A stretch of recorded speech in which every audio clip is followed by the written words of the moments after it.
Hi ಎಲ್ರಿಗೂ ನಮಸ್ಕಾರ. Welcome back to my YouTube channel issue media Kannada. ಇವತ್ತು ಬುಧವಾರ.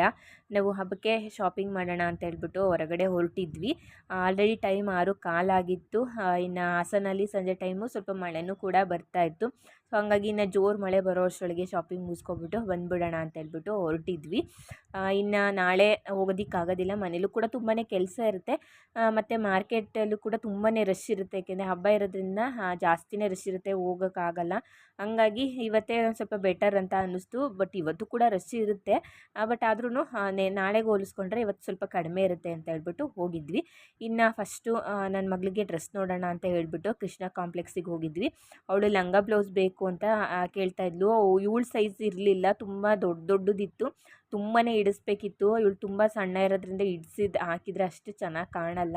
ಹಂಗಾಗಿ ಮುಂದಿನ ಸಲ ಗೌರಿ ಹಬ್ಬಕ್ಕೆ ಹೊಲಿಸ್ಕೊಡೋಣ ಅಂತ ಹೇಳ್ಬಿಟ್ಟು ಈ ಸಲ ಫ್ರಾಕೇ ಇರಲಿ ಅಂತ ಹೇಳ್ಬಿಟ್ಟು ಫ್ರಾಕೇನೆ ತೊಗೊಂಡು ಬಂದ್ವಿ. ನೆಕ್ಸ್ಟು ಇಲ್ಲೇ ಕೃಷ್ಣ ಕಾಂಪ್ಲೆಕ್ಸಿಗೆ ತುಂಬಾ ಹತ್ತಿರ ಮಾರ್ಕೆಟು. ಹಂಗಾಗಿ ಇನ್ನು ನಾಳೆ ಒಂದು ಸಲ ಏನಕ್ಕೆ ಅಂತ ಹೇಳ್ಬಿಟ್ಟು ಇವತ್ತೇ ಹಣ್ಣು ಮತ್ತು ಹೂವು ಎಲ್ಲದನ್ನು ಕೂಡ ತೊಗೊಂಡೋಗೋಣ ಅಂತ ಹೇಳ್ಬಿಟ್ಟು ಮಾರ್ಕೆಟಿಗೆ ಬಂದಿದ್ವಿ.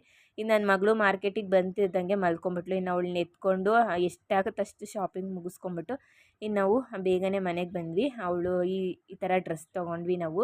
ಚೆನ್ನಾಗಿತ್ತು, ಇದು ಬ್ಲ್ಯಾಕ್ ಕಲರ್ದು. ತುಂಬಾ ಇಷ್ಟ, ನನಗೂ ಬ್ಲ್ಯಾಕ್ ಅಂದರೆ ತುಂಬಾ ಇಷ್ಟ. ಸೊ ನನ್ನ ಮಗಳು ಪಿಂಕ್ ಅಂತ ಹೇಳ್ತಿದ್ಲು. ಸಲ ಪಿಂಕ್ ಕಲರ್ದು ಫ್ರಾಕ್ನೇ ತೆಕ್ಕೊಟ್ಟಿದ್ವಿ. ಸೊ ಹಂಗಾಗಿ ಈ ಸಲನೂ ಮತ್ತೆ ಪಿಂಕ್ ಬೇಡ ಅಂತ ಹೇಳ್ಬಿಟ್ಟು ಬ್ಲ್ಯಾಕ್ ಕಲರ್ ಚೆನ್ನಾಗಿದೆಯಲ್ಲ ಅಂತ ಹೇಳ್ಬಿಟ್ಟು ತೆಕ್ಕೊಟ್ವಿ. ಇನ್ನು ಅವಳಿಗೆ ನೈಟ್ ಅವಳು ಮಲ್ಕೊಂಡು ಎದ್ದಿದ್ದರಿಂದ ತುಂಬಾ ರಚ್ಚೆ ಮಾಡ್ತಿದ್ಲು. ಬಟ್ ನಾವು ಮಲ್ಕೊಂಡು ಎದ್ದಿದ್ದಕ್ಕೆ ಹಿಂಗೆ ಆಡ್ತಿದ್ದಾಳೆ ಅಂದರೆ ಅವಳಿಗೆ ಜ್ವರ ಇತ್ತು. ಒಂದು 11:30ಗೆ ಮಲ್ಕೊಳ್ಳೋಣ ಅಂತ ಹೇಳ್ಬಿಟ್ಟು ಹೋದಾಗ ಅವಳಿಗೆ ಗೊತ್ತಾಯಿತು 100 ಮೇಲೆ ಇತ್ತು ಜ್ವರ. ಸೊ ಔಷಧಿ ಕುಡಿಸ್ಬಿಟ್ಟು ಮಲಗಿಸಿದ್ವಿ. ಇನ್ನು ಬೆಳಗ್ಗೆಗಂತೂ ಹೈ ಫೀವರೇ ಇತ್ತು ಅವಳಿಗೆ. ಹಂಗಾಗಿ ಗುರುವಾರ ಬೆಳಗ್ಗೆ ಏನು ವೀಡಿಯೋಸು ಮಾಡ್ಕೊಳಕ್ಕಾಗಲಿಲ್ಲ. ಗುರುವಾರ ನಾವು 11 ಗಂಟೆಗೆ ಹಾಸ್ಪಿಟಲ್ಗೆ ಹೋದವರು 3 ಗಂಟೆಗೆ ನಾವು ಮನೆಗೆ ಬಂದಿದ್ದು. ಸೊ ತುಂಬಾ ರಶ್ ಇತ್ತು. ಮತ್ತು ಬ್ಲಡ್ ಚೆಕಪ್ಪಿಗೆಲ್ಲ ಕೊಟ್ಟಿದ್ದರು. ಹೈ ಫೀವರ್ ಇರೋದ್ರಿಂದ ನನ್ನ ಮಗಳು ತುಂಬಾ ಸುಸ್ತಾಗ್ತಾಯಿತ್ತು. ಸೊ ನನ್ನ ಮಗಳಿಗೆ ಡೆಂಗ್ಯೂ ಮತ್ತು ವೈರಲ್ ಫೀವರ್ದು ಎರಡೂ ಕೂಡ ಟೆಸ್ಟಿಗೆ ಕೊಟ್ಟಿದ್ದರು. ಸೊ ಹಂಗಾಗಿ ನನಗೆ ನನ್ನ ಹಸ್ಬೆಂಡಿಗೆ ತುಂಬಾ ಭಯ ಆಗೋಗ್ಬಿಟ್ಟಿತ್ತು. ಎಲ್ಲಿ ಡೆಂಗ್ಯೂ ಅಂತ ಬೇರೆ ಬರ್ಕೊಟ್ಟಿದ್ರಲ್ಲ, ಎಲ್ಲಿ ಡೆಂಗ್ಯೂ ಇದ್ಬಿಡುತ್ತಾ ಅಂತ ಹೇಳ್ಬೇಕಿದ್ರಿಂದ ಆಲ್ಮೋಸ್ಟ್ ತುಂಬ ಜನ ಮಕ್ಕಳಿಗೆ ಡೆಂಗ್ಯೂ ಆಗಿಬಿಟ್ಟಿತ್ತು. ನಾವು ನನ್ನ ಮಗಳನ್ನ ತೋರ್ಸೋಕ್ಕೆ ಹೋಗಿದ್ದಾಗ ಒಬ್ಬರು ಅಂದರೆ ಡಾಕ್ಟ್ರು ಮಾತಾಡ್ತಾಯಿದ್ರು, ಒಂದು ಮಗು, ಸಣ್ಣ ಮಗು, ಇನ್ನೂ 1 ವರ್ಷವೂ ಕೂಡ ತುಂಬಿರಲಿಲ್ಲ, ಅದಕ್ಕೆ ಡೆಂಗ್ಯೂ ಆಗಿಬಿಟ್ಟು ಇನ್ನೊಂದೇ ಗಂಟೆ ಬದುಕೋದು ಅಂತ ಹೇಳಿ ಮಾತಾಡ್ತಾಯಿದ್ರು. ಅದನ್ನು ಕೇಳಂತೂ ನಮಗೆ ತುಂಬಾ ಭಯ ಆಗಿಬಿಡ್ತು. ಯಪ್ಪ, ಡೆಂಗ್ಯೂ ಆದರೆ ಬದುಕೋದೇ ಇಲ್ಲ, ತುಂಬ ಸೀರಿಯಸ್ ಆದರೆ ಅಂತ ಹೇಳ್ಬಿಟ್ಟು. ಇನ್ನು ಚೆಕ್ ಮಾಡಿಸಿದಾಗ ಇವಳಿಗೆ ಬ್ಲಡ್ ಚೆಕಪ್ ಮಾಡಿಸಿದಾಗ ವೈರಲ್ ಫೀವರ್ ಅಷ್ಟೇ ಇದ್ದಿದ್ದು. ಸೊ ಹಂಗಾಗಿ ಅದೊಂದು ಸ್ವಲ್ಪ ಸಮಾಧಾನ ಅಂತ ಅನಿಸ್ತು. ಇನ್ನು ಮನೆಗೆ ಬಂದು ಅವಳಿಗೆ ಮೈಯೆಲ್ಲ ಒರೆಸಿ ಅವಳಿಗೆ ಟೆಂಪ್ರೇಚರ್ ಎಲ್ಲ ಕಡಿಮೆ ಆಗೋಂಗೆ ಮಾಡಿ ಅವಳಿಗೆ ಸ್ವಲ್ಪ ಹೊತ್ತು ಮಲಗಿಸಿ ಅವಳನ್ನ ಸುಧಾರಿಸಿ ಅದಾದ ನಂತರ ನಾವು ಕೆಲಸಗಳನ್ನ ಮಾಡ್ಕೋತಾ ಇದ್ವಿ. ಮತ್ತು ಒಂದು 9 ಗಂಟೆ ರಾತ್ರಿಯಿಂದ ಮಾಡ್ಕೋತಾ ಇದ್ವಿ. ಸೊ ಹಂಗಾಗಿ ನೈಟ್ ಪೂರ್ತಿ ಕೆಲಸ ಮಾಡ್ಕೊಬಿಡೋಣ ಇವತ್ತು. ಇನ್ನು ಮತ್ತೆ ಬೆಳಗ್ಗೆಗೆ ಹಾಸ್ಪಿಟಲ್ಗೆ ಹೋಗಬೇಕಿತ್ತು.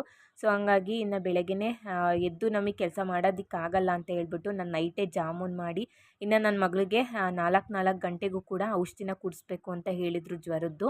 ಸೊ ಹಂಗಾಗಿ ಔಷಧಿನ ಕುಡಿಸ್ಕೊಂಡು ಜಾಮೂನು ಮತ್ತು ಪುಳಿಯೋಗರೆ ಗೊಜ್ಜು ಮತ್ತು ಇನ್ನು ದೇವ್ರಿಗೆ ಸೀರೆ ಉಡಿಸೋದು ಮತ್ತು ಎಕ್ಸ್ಟ್ರಾ ಏನೇನು ಕೆಲಸಗಳಿರುತ್ತೆ ಎಲ್ಲನೂ ಆಲ್ಮೋಸ್ಟ್ 2:30-3 ಗಂಟೆ ತನಕನೂ ಕೂಡ ನಾವು ಅದನ್ನೇ ಕೆಲಸನೇ ಮಾಡ್ಕೋತಾ ಇದ್ವಿ. ನೈಟ್ ನಿದ್ದೆನೂ ಸಹ ಸರಿಯಾಗಿ ಮಾಡಿಲ್ಲ, ಯಾಕೆಂದರೆ ಬೆಳಗ್ಗೆ ಹೊತ್ತು ಮಾಡೋಕ್ಕಾಗಲ್ಲ ಅಂತ ನನಗೆ ಗೊತ್ತಿತ್ತು. ಯಾಕೆಂದರೆ ನಾವಿನ್ನು ಆ ಕಡೆ ಹೋಗ್ಬಿಟ್ರೆ, ಹಾಸ್ಪಿಟಲ್ ಕಡೆಗೆ ಹೋಗ್ಬಿಟ್ರೆ ಅಲ್ಲಿ ಎಷ್ಟೊತ್ತಾಗುತ್ತೆ ಮನೆಗೆ ಬರೋದು ಅನ್ನೋದು ಹೇಳೋಕ್ಕಾಗಲ್ಲ. ಯಾಕೆಂದರೆ ತುಂಬಾ ರಶ್ಶು ಇರುತ್ತೆ. ಯಾಕೆಂದರೆ ಇವಾಗ ತುಂಬ ಜಾಸ್ತಿ ಮಕ್ಕಳಿಗೆ ಹುಷಾರು ತಪ್ಪದೇ ಇರೋದ್ರಿಂದ ಸ್ವಲ್ಪ ರಶ್ಶು ಕೂಡ ಇರುತ್ತೆ ಇವಾಗ ಹಾಸ್ಪಿಟಲಲ್ಲಿ.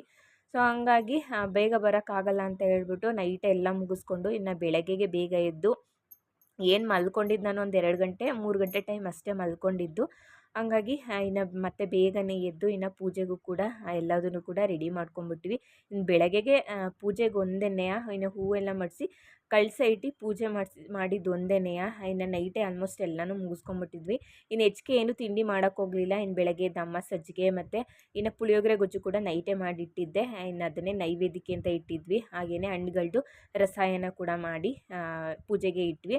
ಇನ್ನು ನಮ್ಮ ಯಜಮಾನರು ಕೂಡ ಬೆಳಗ್ಗೆ ಡ್ಯೂಟಿಗೆ ಹೋಗಬೇಕಿತ್ತು. ನಮ್ಮನ್ನು ಹಾಸ್ಪಿಟಲಿಗೆ ತೋರಿಸ್ಬಿಟ್ಟು ಅವರು ಡ್ಯೂಟಿಗೆ ಹೊರಡಬೇಕಿತ್ತು. ಸೊ ಹಂಗಾಗಿ ಅವ್ರಿಗೂ ಕೂಡ ಕರೆಕ್ಟಾಗುತ್ತೆ. ನಾವು ಬೆಳಗ್ಗೆ 7 ಗಂಟೆ ಅಷ್ಟರೊಳಗೆ ಪೂಜೆ ಮುಗಿಸ್ಕೊಂಬಿಟ್ರೆ ಅವರು ಡ್ಯೂಟಿಗೆ ಹೋಗೋದಕ್ಕೆ ಸರಿ ಹೋಗುತ್ತೆ ಅಂತ ಹೇಳ್ಬಿಟ್ಟು ಬೇಗನೆ ದೀಪ ಹಚ್ಚಿ ಇನ್ನು ನನ್ನ ಮಗಳೂ ಕೂಡ ರೆಡಿ ಮಾಡಿಸಿ ಇನ್ನು ಹಾಸ್ಪಿಟಲ್ಗೆ ಹೋದರೆ ಅಲ್ಲಂತೂ ತುಂಬಾ ರಶ್ ಇತ್ತು. ನಮ್ಮದು ಆಲ್ರೆಡಿ ಟೋಕನ್ ನಂಬರು 8:20 ಇತ್ತು.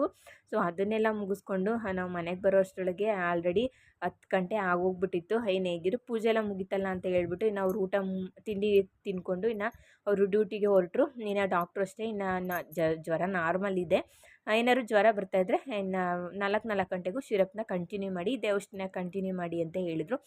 ಇನ್ನು ಮಧ್ಯಾಹ್ನ ಇನ್ನು ಪೂಜೆ ಎಲ್ಲ ಮತ್ತೆ ಇನ್ನೊಂದು ಸಲ ಮುಗಿಸ್ಬಿಟ್ಟು ಇನ್ನು ಸ್ವಲ್ಪ ಹೊತ್ತು ಮಲ್ಕೊಳ್ಳೋಣ, ನನ್ನ ಮಗಳನ್ನ ಮಲಗಿಸ್ಬಿಟ್ಟು ಅಂತ ಮಲಗಿಸಿದ್ರೆ ನೋಡಿದ್ರೆ ನನಗೂ ಕೂಡ ಜ್ವರ ಕೆಮ್ಮು ಸ್ಟಾರ್ಟ್ ಆಗಿಬಿಡ್ತು. ಮನೇಲಿ ಒಬ್ರಿಗೆ ಏನಾದರೂ ವೈರಲ್ ಫೀವರ್ ಆದರೆ ಮನೇಲಿ ಎಲ್ಲರಿಗೂ ಕೂಡ ಅದೇ ಸಿಂಟಮ್ಸಲ್ಲಿ ವೈರಲ್ ಫೀವರ್ ಆಗೋಗುತ್ತೆ. ಹಾಗಾಗಿ ಹಬ್ಬದ ದಿನವೇ ಎಲ್ರಿಗೂ ಕೂಡ ಶೀತ ಕೆಮ್ಮು ಜ್ವರ ಮೈಕೈ ನೋವು ಈ ಥರ ಆಗೋಗ್ಬಿಡ್ತು. ಇನ್ನು ಮಾತ್ರೆ ತೊಗೊಂಡು ಸ್ವಲ್ಪ ಹೊತ್ತು ರೆಸ್ಟ್ ಮಾಡಿ ಇನ್ನು ಸಂಜೆಗೆ ಮತ್ತೆ ದೀಪನ ಹಚ್ಚಿ ಅರಿಶಿನ ಕುಂಕುಮಕ್ಕೆ ಕರೆದಿದ್ವಿ. ಹಂಗಾಗಿ ಎಲ್ಲರೂ ಕೂಡ ಅರಿಶಿನ ಕುಂಕುಮಕ್ಕೂ ಕೂಡ ಬಂದಿದ್ದರು. ಇನ್ನು ನಮಗೊಂದು ಖುಷಿ ಅಂತಂದರೆ ನನ್ನ ಮಗಳಿಗೆ ಸ್ವಲ್ಪ ಜ್ವರನೂ ಕೂಡ ಕಡಿಮೆ ಆಯಿತು. ಖುಷಿಯಿಂದ ಅವಳು ಕೂಡ ಪೂಜೆಯನ್ನು ಮಾಡಿದ್ಲು. ವೈರಲ್ ಫೀವರ್ ಅಂದರೆ ಬೇಗನೆ ಸಡನ್ನಾಗಿ ಕಡಿಮೆ ಆಗಲ್ಲ, ಸ್ವಲ್ಪ 3-4 ದಿನನಾದರೂ ಕೂಡ ಜ್ವರ ಇದ್ದೇ ಇರುತ್ತೆ. ಅದಾದಮೇಲೆ ಸ್ವಲ್ಪ ಕಡಿಮೆ ಆಗುತ್ತೆ. ಸೊ ಹಂಗಾಗಿ ಅದು ಗೊತ್ತಿತ್ತಲ್ಲ, ಹಂಗಾಗಿ ಸ್ವಲ್ಪ ಸಮಾಧಾನ ಆಯಿತು. ಖುಷಿಯಾಗಿ ಅವಳು ಕೂಡ ಪೂಜೆನ ಮಾಡಿದ್ಲು. ಸೊ ಈ ರೀತಿಯಾಗಿ ಸ್ವಲ್ಪ ಜ್ವರದ ಇದರಲ್ಲೇ ಪೂಜೆನೂ ಕೂಡ ಮುಗಿಸಿದ್ವಿ.